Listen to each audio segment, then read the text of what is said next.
Sitarama project Pusugudem పంపు house లో irrigation electric పనులు పూర్తయ్యాయని తెలిపారు మంత్రి తుమ్మల నాగేశ్వరరావు. చైనా బృందం వచ్చిన తర్వాత మోటార్లను చెక్ చేసి త్వరలోనే ట్రయల్ రన్ నిర్వహిస్తామని తెలిపారు. వీసా ప్రాబ్లంతో చైనా, షాంఘై ప్రతినిధులు రావడం ఆలస్యమవుతుందని చెప్పారు. దీనిపై భారత ప్రభుత్వం చర్చలు జరుపుతుందని చెప్పారు. ఎమ్మెల్యే ఆదినారాయణతో కలిసి పంప్ హౌస్ పనుల్ని, మోటార్లని పరిశీలించారు మంత్రి. మొత్తం 13,500 కోట్లతో ప్రాజెక్టు నిర్మిస్తున్నామని, ఈ ఖర్చుకు తగ్గట్లుగా ఉమ్మడి ఖమ్మం జిల్లాలో 10 లక్షల ఎకరాలకు సాగునీరు అందించడమే తన ఆశయమని తెలిపారు తుమ్మల.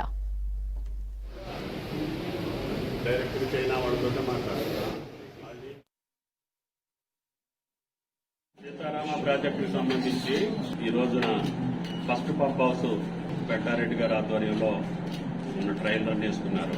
రెండో పంప్ హౌస్కి వచ్చి, మూడో పంప్ హౌస్కి వచ్చి, ఇది పూసుగూడెం, అది కమలాపురం. ఈ 2 పంప్ హౌస్లు చైనా నుంచి షాంఘై కంపెనీ రావాల్సిన అవసరం ఉంది. వాళ్ళకి వీసా ప్రాబ్లం ఉంటుంది.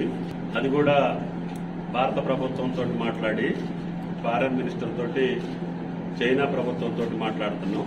వాళ్ళు కూడా 2-3 రోజుల్లో వచ్చే అవకాశం ఉంది. వాళ్ళు వచ్చిన తర్వాత 5-6 రోజుల్లోనే, వారం రోజులు టైం ఇస్తే 2 పంప్ హౌస్లు వాళ్ళు టెస్ట్ చేయాల్సినటువంటి అవసరం ఉంది. కాబట్టి వాళ్ళ కోసం వెయిట్ చేస్తున్నాం. మన డిపార్ట్మెంటు ఇరిగేషన్ కానీ, ఎలక్ట్రికల్ కానీ, వీళ్ళు చేయాల్సిన మినిమం వర్క్స్ అన్ని కూడా కంప్లీట్ అయిపోయినాయి. చైనా వాళ్ళు వచ్చిన తర్వాత వాళ్ళు మోటార్స్ కాబట్టి వాళ్ళ ద్వారా చెక్ చేయాల్సినటువంటి అవసరం ఉంది. వాళ్ళ కోసం మన రాష్ట్ర ప్రభుత్వం, అదేవిధంగా కేంద్ర ప్రభుత్వం ద్వారా చైనా ప్రభుత్వాన్ని సంప్రదింపులు జరుగుతున్నాయి. అతి త్వరలోనే వాళ్ళు వచ్చే అవకాశం ఉంది. వీళ్ళు వస్తే ఈ నెలాఖరికల్లా ఈ 2 పంప్ హౌస్లు కూడా ట్రయల్ రన్ చేసుకొని ఆగస్టు నెలలో గౌరవ ముఖ్యమంత్రి గారి ద్వారా గోదావరి జలాల్ని Wyra project, Erkuru link canal ద్వారా వైరా ప్రాజెక్టుకి తరలించాలనేది రాష్ట్ర ప్రభుత్వం యొక్క, ముఖ్యమంత్రి గారి యొక్క, ఇరిగేషన్ మినిస్టర్ గారి యొక్క కోరిక.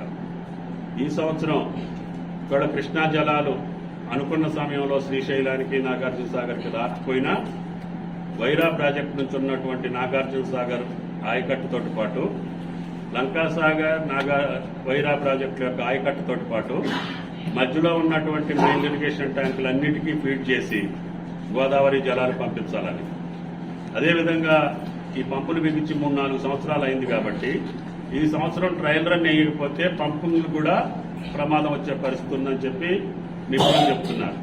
అందుకని ఎట్టి పరిస్థితుల్లో ఈ 3 పంప్ హౌస్ల యొక్క మోటార్లు, ఫస్ట్ బీజీ కొత్తూరులో ఉన్న 6 మోటార్లు, అదేవిధంగా పూసుగూడెంలో ఉన్న 6 మోటార్లు, కమలాపురంలో ఉన్నటువంటి 7 మోటార్లు, వీటన్నింటినీ చెక్ చేసుకుని వెటరన్ తీసుకుంటే తప్ప మోటార్లకు కూడా సేఫ్టీ లేదు. సేమ్ టైం జూలూరుపాడు టన్నెల్ అయ్యే లోపల ఈ గోదావరి జలాలు వాడుకోవాలి. ఈ పంప్ హౌస్లు వినియోగంలోకి తీసుకురావాలి. ఈ పంపులకి చెడిపోకుండా చూసుకోవాల్సిన బాధ్యత కూడా రాష్ట్ర ప్రభుత్వం మీద ఉంది. కాబట్టి ఈ ఏనుకూరు టన్నెల్ని, ఏనుకూరు లింక్ కెనాల్ని ఎమర్జెన్సీ మీద ముఖ్యమంత్రి గారి అనుమతితోటి ఈ సంవత్సరం 4 రోజుల క్రితమే పనులు మొదలుపెట్టాం.